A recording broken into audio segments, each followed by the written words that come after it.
Suspense.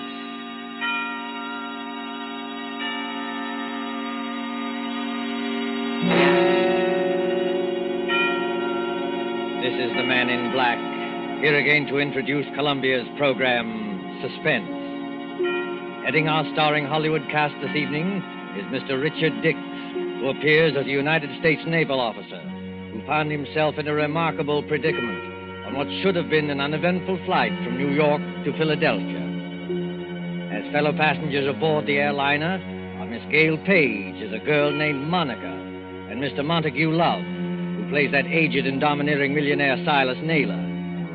A story by John Dixon Carr called Death Flies Blind is tonight's tale of suspense.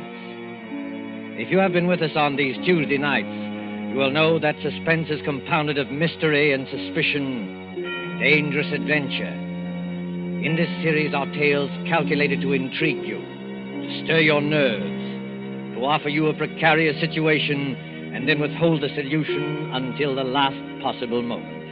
And so it is with Death Flies Blind and the performances of Richard Dix, Gail Page, Montague Love, and our other players, we again hope to keep you in suspense.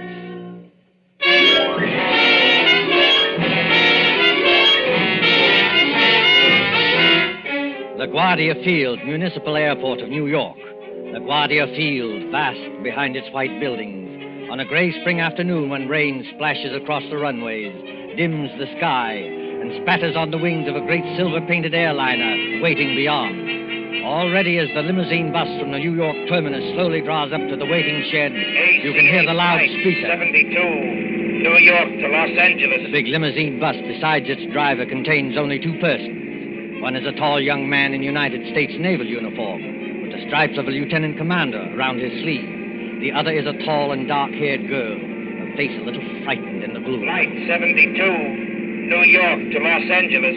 Plane ready to take off at gate number 6. Have your tickets ready, please. Fred, that can't mean us. Now, take it easy, Monica. We're not too late. They won't go without us. No, I mean it says New York to Los Angeles. That's right, Monica. We're only going to Philadelphia. You're still right, my dear. I arranged for a special stop at Philadelphia. It won't take long, and then they go on non-stop from there. Fred, that's just it. Who's going on from there? Oh, you'd be surprised. This airport bus must hold 20 people, but there's nobody in it except ourselves and the driver. Who's going on to Los Angeles or anywhere else? I was going to tell you about that, Monica. All right, miss. All right, sir. Hop under that shed and out the door on the other side. Oh, got your tickets ready? Yes, I've got them. All set, Monica? The rain is certainly coming down. Do they take off when it rains like this? Oh, miss, a little rain don't bother them. What does bother them is unsettled weather at other places. You mean it's perfectly safe? They never take off, miss, unless it is safe. You better hurry up now.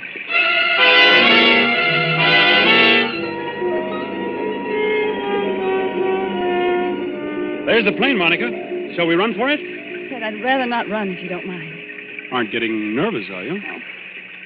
I know it's stupid of me. I've flown before. It's just those few seconds before the takeoff. You're moving and the motors have been idling. All of a sudden they start to roar. The plane races ahead and the roar gets louder and suddenly you think, am I ever going to get down alive? Now, look here, my dear. Oh, I'm sorry, Fred. There's nothing to worry about, you know. Of course not. I'll be good. It's just this dismal day and a ghostly bus without any passengers. And... Fred, look. Where? At the plane. They've got all the windows covered inside with little gray curtains. Oh, that's all right, Monica. It's only a wartime measure. Wartime measure? Yes. Just keep those curtains closed for some minutes after taking off and before landing. So no one can make maps or take pictures of our airports. Anything could happen up there, couldn't it? No. And what's more, if you're worried about your fellow passengers, look over your shoulder. Well, there are some people coming through the gate. Yes, you see the little gray-haired man with the big fellow on each side of him? The secretary dashing around them like a destroyer in a convoy? You know, I've seen that gray-haired man somewhere before. You've seen his picture. That's Silas Naylor, the third richest man in the world. Those two big fellows are his bodyguard. Does he need a bodyguard? Well, not more than most of us, I imagine. Fred, I don't like it. Oh, nonsense, my dear. Come on now, up the steps of the plane. Give your name to the air hostess at the door. That's it. Good afternoon, miss. May I have your name, please? I'm Monica Vale. You're the air hostess? That's right, Miss Vale. Take any seat you like. And you, sir? Onslow, Lieutenant Commander Fred Onslow. Oh, yes, Commander. We've had instructions about you. Happy to have you with us, even if it's only as far as Philadelphia. Thank you. May I take your overcoat or your briefcase? Only the overcoat, please. I'll keep the briefcase. Fred, look there. What is it now? That man you called Mr. Naylor's secretary. Light-haired man, rather good-looking. He's sprinting towards this plane as fast as he can run. Well, he'd better be careful on that slippery surface. He certainly has. Look out, man. Look out, man. Watch your step. Look. Well, are you all right? Here, let me help you up. I'm all right, thanks. Perfectly all right. Air hostess. Yes, sir. My name is Michael Shepard. I'm Mr. Naylor's secretary, and I think there must be some mistake here. Mistake, sir? Yes. When Mr. Naylor travels, he's in the habit of booking every seat in the plane to ensure privacy. Yet we seem to have 2 extra passengers. Well, I'm afraid that's my fault, Mr. Shepard. Indeed, sir. Then would you and the young lady be good enough to take some later flight? I'm sorry. I'm afraid I can't do that. No, and why not? Maybe I ought to explain, Mr. Shepard, that Commander Onslow had last-minute orders to join his ship.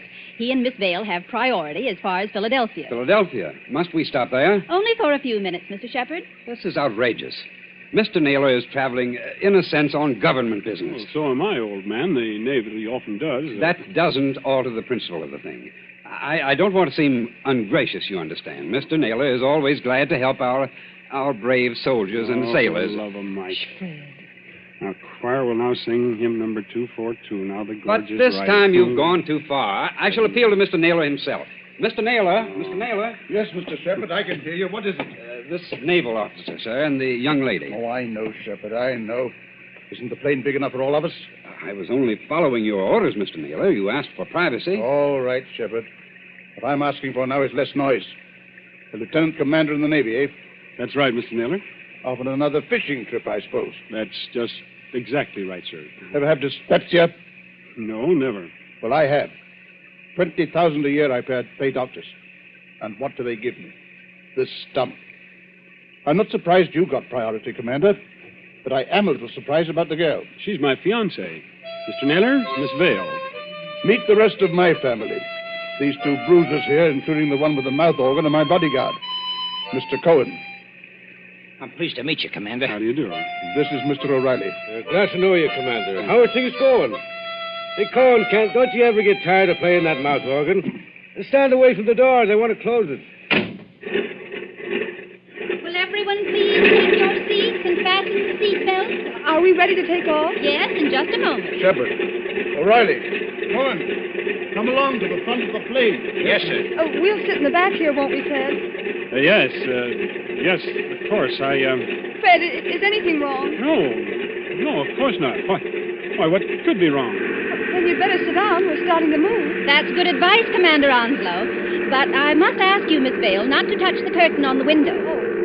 How soon before we can open the curtain? As soon as we're well away from New York. You see that illuminated sign, no smoking, fasten seatbelts? Yes. What about it? When the lights in the sign go out, you can open the curtains and smoke as much as you like. Now, if you'll excuse me. Certainly. You needn't try to fool me, Fred Onslow. I saw you. You saw what? I saw you pick up that scrap of paper one of those men dropped. Why, that wasn't anything, Monica. May I see the paper? No. Why not? Well, because I'd rather you didn't see it, that's all. There is something wrong, isn't there? Look, Monica, let me repeat over and over. What could be wrong? Why, there's Silas Naylor, an internationally famous figure, with a group of trusted attendants. Here's an ACA plane as safe and dependable as the old gray mare. All the same, All the same what? I wish I hadn't brought you along. I wish there was some kind of an emergency cord, like a train, so that you could stop this plane whenever you have.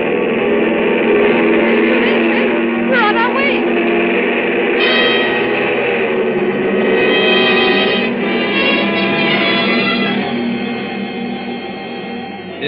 minutes, 30 minutes, 40 minutes. The great silver plane throbs against dead quiet. It's warm and stuffy in the cabin, despite the hissing ventilator. Dim white reading lamps shine down on a double row of cushioned chairs along one side and a single row of cushioned chairs along the other. Ahead, above the closed door to the pilot's control cabin, the red glowing sign still warns against opening those curtains. Aft in the plane sits Commander Onslow, his eyes fixed on the clock under that illuminated sign.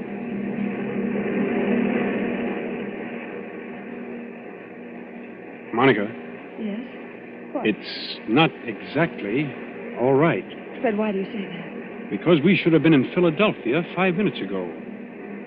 At least we should have been circling over the field. And we're not? No. Well, we're still 10 or 12,000 feet up if the pressure on my eardrums count for anything. And traveling like a bat out of Hades. Weather's delaying us, I guess, huh? Maybe it is. It's awfully bumpy, isn't it? Yes, a little. Makes you gasp for breath and your stomach turns. Oh! That was a bad one. Not getting airsick, are you? I don't think so. I wish I had some of that chewing gum they give you. A ring for the air hostess. She'll bring you some. I did ring the bell, Fred, and there's no answer. Oh, she's busy in the pantry back there, that's all. She didn't hear you. Here, I'll get you some gum. No, wait, I'll go. Sure you're all right? I want a powder my nose anyway. Besides, you're going to have company. Our Mr. Shepherd is weaving along this aisle as though he didn't like air pockets either. Well, thank the Lord one of that party's awake up there. I thought they were all dead. Don't say that. Say what? Dead. A spooky plane with everything so quiet and dead itself. Remember how the pilot walked through a while ago and looked around and walked right back to the control cabin again? No, I didn't notice him. Oh, that's what I mean. It was like a ghost. I'll be right back. Say, Commander Onslow. Yes, Mr. Shepherd? Mind if I sit down? Not at all. Go ahead. Fact is, Commander, I want to apologize. Oh, that's all right. Forget it. I'm not such an ill-mannered guy as I must have sounded. It's no joke, you know, taking care of the chief. I've got to go ahead like a cyclone, so that everything would be quiet when he gets there. And it's a great responsibility, too. I can imagine. I go on these long trips. There's the chief half asleep, and O'Reilly reading detective magazines, and Cohen with his mouth organ. Doesn't that mouth organ bother the old boy? No, he likes it. Especially when Cohen plays the old square dances. Chief's a great man in his way. I was just wondering about that. Wondering what? Is it true? Stop me if I'm talking out of turn. Go ahead. We can trust the Navy. Is it true he's offered to design and build, at his own expense, a fleet of underwater cargo boats, submersible freighters, up to 5,000 or 6,000 tons? That'd do away with the submarine menace altogether? Where did you hear that? Oh, just rumor. Is it true? Yes. It's true enough. You see, Mr. Shepherd, I'm one of the few people who believe that plan is practical. But there must be a lot of people who would like to see Mr. Naylor put out of the way. There are, Commander. Only they can't get at him. You're quite sure of that? Dead sure. Hitler himself isn't better guarded. Why, you could no more shoot or stab or poison the chief than you could... Why, what was that? What happened? Monica? Is anything wrong back there? Well, it's all right, sir. It's only a noise in the pantry. We'll see to it. Monica, pull yourself together. What's wrong? It's that air hostess, Miss Lee. Well, what about her? She's lying back in the pantry among the broken dishes with her head all over blood. Somebody beat her over the head and left her there to die. Somebody? Yes. But nobody's gone back to the pantry. Nobody's gone past us except the pilot, a co-pilot of this plane, remember? Excuse me, Mr. Shepherd. I'm going to open the curtains on that window. Do you think it's wise, Commander? We were told not to. Well, we were told a lot of things. I'll just take the responsibility of... Good Lord! There, Monica. Mr. Naylor! Yes, son. What's up? Draw the curtain on your window and take a look down. If O'Reilly and Cohen have got guns, they better keep them handy. Is that so now? Why? Because we're not flying west. We're over the Atlantic Ocean now and headed straight out to sea.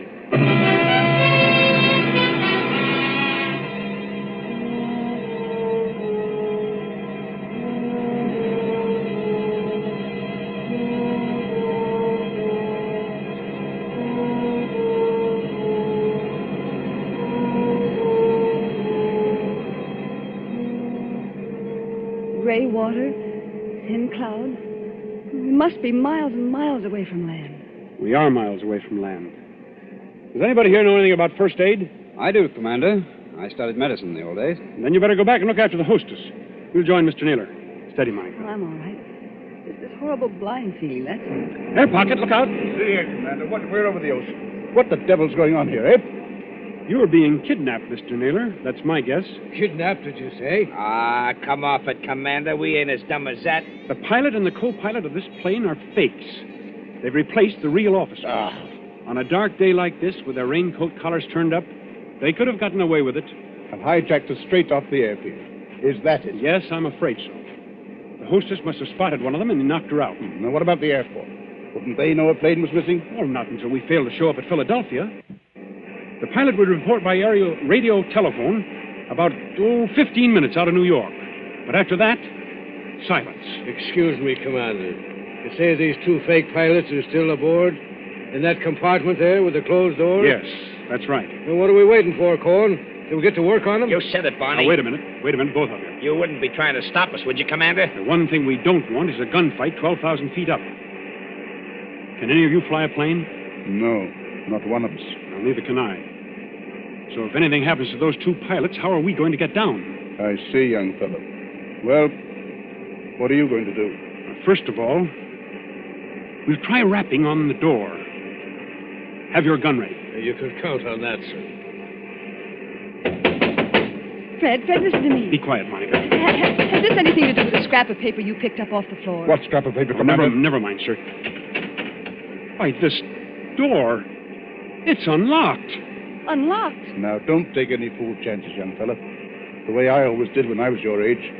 Stand to one side when you open that door. Let Cohen and O'Reilly take care of it. Good Lord. Well, the control cabin is empty. There's nobody at the controls. You mean we're flying without a pilot? Yes. See that stick move back and forth? As though a ghost had hold of it? Those crooks do. They set the automatic controls. It's a gyroscope attachment that keeps her steady. And then they must have bailed out. And what's going to happen to us? You see, Monica, the fact is... Go on, Fred. Tell me the truth. I'll know if you don't. Well, we'll go on until our gas runs out or until a storm hits us.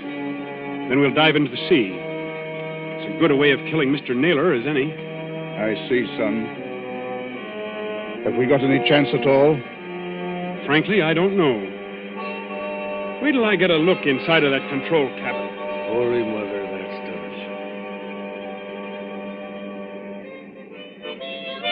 Cohen, stop it. Stop it! Yeah, Mr. Naylor? Stop playing that infernal mouth organ. Or if you must play it, play something cheerful. Yeah, sure, Mr. Naylor, sure. How long do you think it'll be before we... Quiet, Cohen. Here's the commander back again. Well, young fella. The radio telephone's out of order. We can't signal. Fred, what about those patrol ships? You said they're 200 miles out to watch for unidentified aircraft. Won't they see us?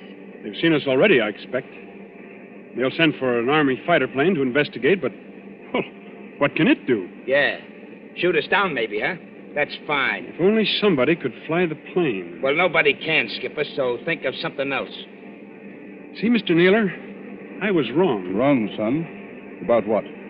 One of your party, and I can guess which one, dropped a torn piece of paper. There was a line of writing on it, probably the end of some instructions. Well? Those instructions ended, you should land just as your fuel fails at 7 o'clock a.m. You should land just as your fuel fails at 7 o'clock a.m. But that might not have anything to do with us, son. What made you suspicious of it? Because it was written in German. In German? Quiet, Cohen. I can't hear myself think. Okay, Mr. Naylor. I'm sorry. I thought the fake pilots were kidnapping you, maybe abroad. There's not enough fuel for that, is there? Well, if there's enough fuel for Los Angeles, then there's enough for Europe. Well, that won't work. They bailed out and left us to crash. Excuse me, sir, but it's getting black as pitch out there. I think there's a storm coming up. What happens when that hits us? Plenty, O'Reilly. Plenty. Yeah, well, I was afraid of that. If only somebody could fly this plane, I could navigate it. Navigate it? Yes. You have to learn aerial navigation in my business.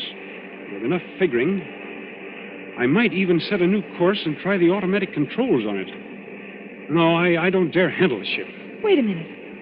I know a way out of this. Well, then speak up, miss. There's a 90-mile wind going to hit us any minute. The air hostess, of course. Miss Lee, what about her? I remember reading somewhere that most air hostesses get flying instructions when they've been with the company for a given length of time. You know, Miss Vale, that's true.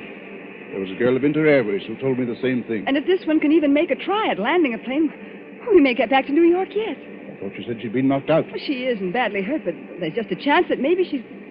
There's Shepard, coming back from the pantry.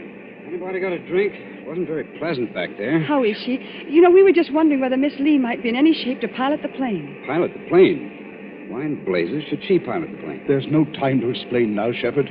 But we're bound for Davy Jones unless something's done. Could she do it? No. Not even if we revived her? Not if all the doctors on Earth stood at her side. Why, but I don't think you understand, sir. Miss Lee has just died.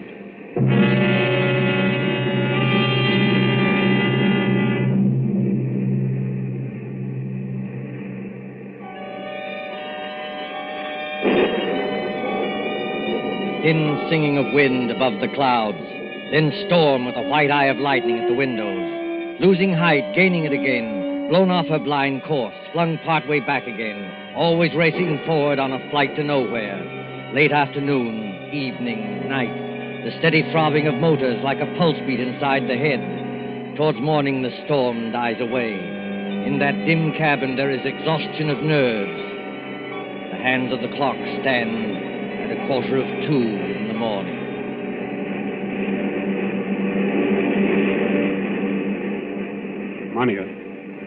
Monica, wake up.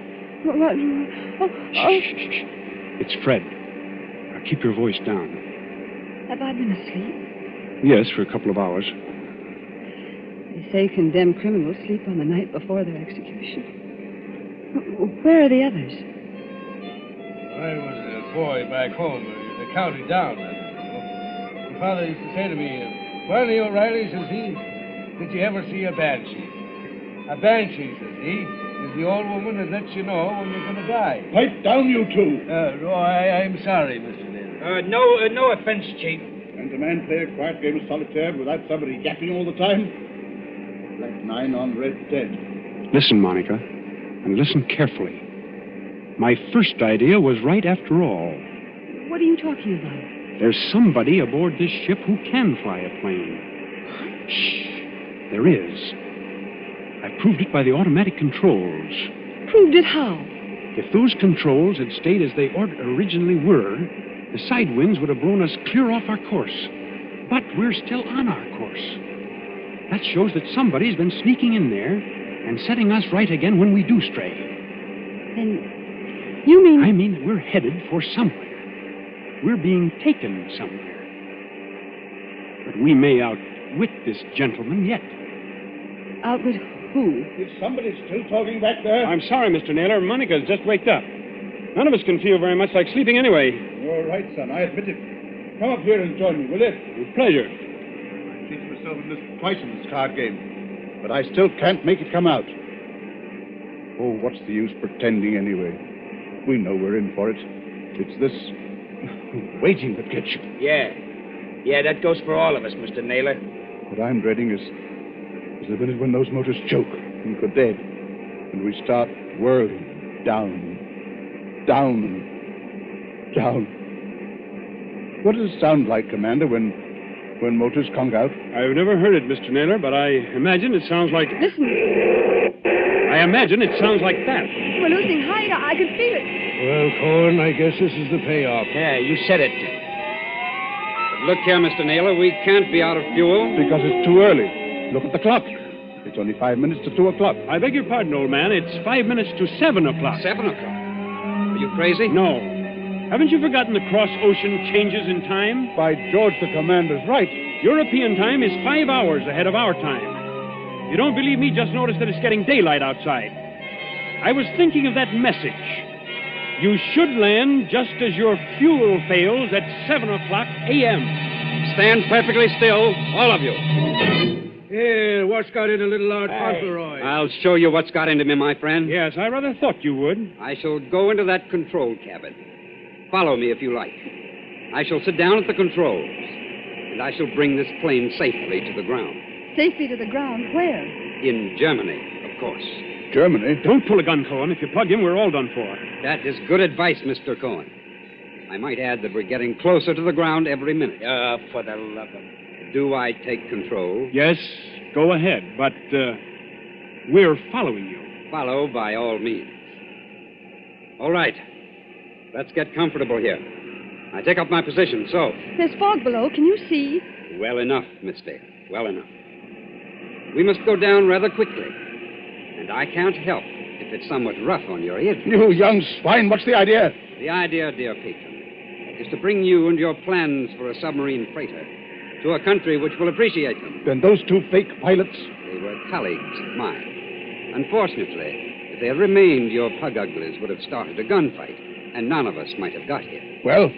So they left by parachute. And I brought you safely, without blood or toil, into the boundaries of the Third Reich.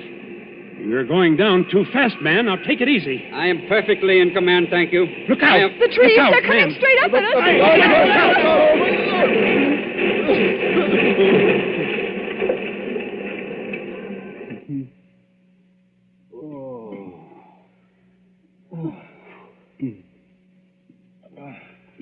Are you all right, Monica?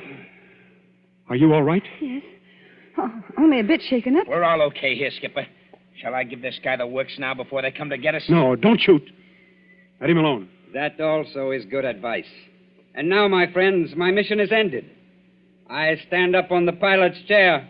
I throw open this glass hatch. And to all Germany, to all the world, I cry. Dies ist das gestohlene Flugzeug im Begriff zu landen auf Feld Nummer 21. Heil Hitler! Well, strike me blind if it ain't another one. Yes, first Rudolph S. and now this bloke. What do you suppose they want over here? English. Why are you speaking English? Why, Cocky? It's an Eden habit we've got in this country. This isn't England. Oh, yes, it is. Better climb out of here and with your hands up. But it can't be. I followed the course laid down on those instruments. Unfortunately, old man, I altered our course last night. Keep back, Shepard, or you may get a bullet in the head yet. Your instructions were all right, but they didn't tell you about the 5 hours difference in time. When we got to the right navigation point, I let the fuel out of the tanks and made you think we were landing in Germany. You know, there's nothing like having a good Nazi for a taxi driver, is there?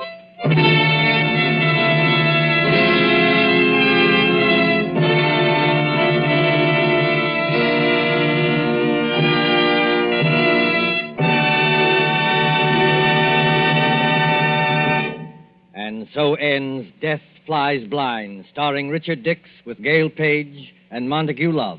Tonight's tale of Suspense.